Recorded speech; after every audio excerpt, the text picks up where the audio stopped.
Goats in a bad way for Week 10. Chris, you get the first pick. Well, I think I'm going to go with the 49ers special teams. That's going to be my goats in a bad way. I know that's a bad one and everything like that. Like, it's not a specific player, but, man, that was such a debacle in what they did in this football game.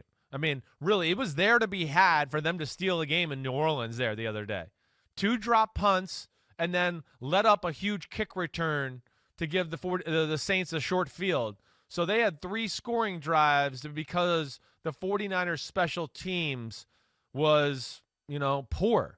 And that was an issue. It was a day where their defense had it going a little bit and had a feel for this Saints offense. But because of those issues, it really put the 49ers out of the football game and might have put them out of reach for the season. It might be over in night time now in San Francisco.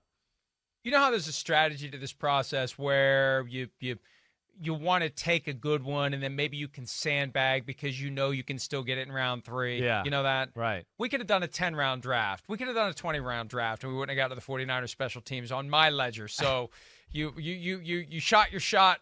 And thank you for leaving who I think is the biggest goat of the week on the board, and that's Chase Young, the Washington pass rusher, who had that ridiculous, stupid middle school mistake. I remember doing that, playing grade school football, hitting the quarterback after the ball was out and drawing a penalty. It's like, why do you do that? Actually, I did it to Was the that punter. Before the hiccups or after them? That was before the hiccups. Okay, that was before the broken Good. ribs. No, what I did one time playing grade school football, the punter punted the ball, and I just decked him. And it's like, oh, yeah, I know that's a penalty. I watched football on TV, but I couldn't help myself. It's not a rookie mistake, and that's what Chase Young called it. Rookie. No, it's an idiotic move because the same rules apply in college. Yeah. After the quarterback throws the ball, you can't knock him on his ass. And it just was stupid because it allowed the Lions to get the field goal that won the game. So just ridiculous from Chase Young. No excuse for it. Yeah, no, there is no excuse for it. He's played enough games this year to know what the jurisdiction is as far as how many steps you're allowed there to hit the quarterback and all that.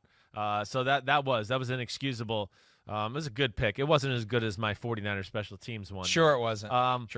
Drew Lock will be my next one on this list. Man, Drew Lock's got to dial it back. I know Vic Fangio and company kind of made a statement on Monday saying he's our guy and we just got to push through this and all those type of things. Listen, he has talent and he makes plays and I love the way he looks, but he's really got to start to play the position a little more true to form.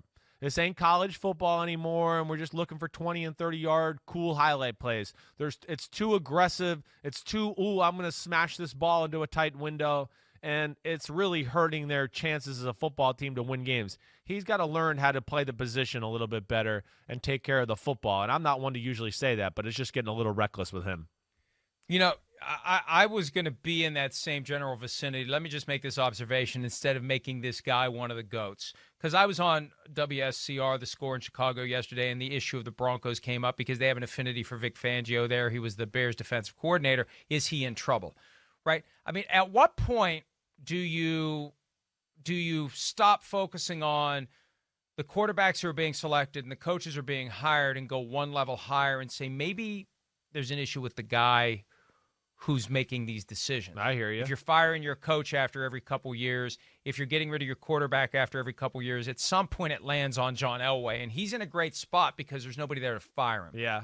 But at some point, the scrutiny's got to land on John Elway. It's only fair. You get the praise when it goes well, and if you're firing coach after coach and swinging and missing on quarterback after quarterback, at some point it's on you as the GM of the team. All right, next one for me.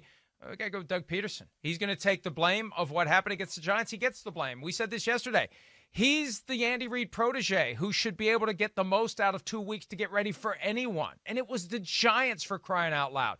And you're trying to put a hammerlock on first place in the NFC East, and your team was woefully unprepared to beat the Giants. If you want the blame, it makes our job easy. You can't get mad at us. We played the sound. He's blaming himself. Fine, Doug. You're one of the GOATs of the week. Yeah, I hear that. I mean, I had the Eagles written down. I wasn't sure where I was going to go with that. If I was going to make Doug Peterson, Carson Wentz, I don't know.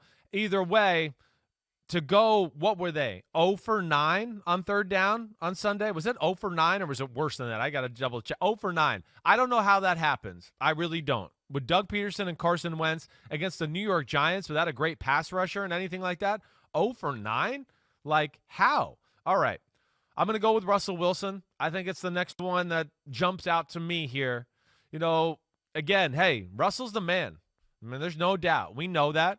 And we talk about him like he's the man. We praise him just about as more than anybody on TV. But, hey, when you are the man, we expect you to be the man on a weekly basis. And right now, hey, it's 2 weeks in a row.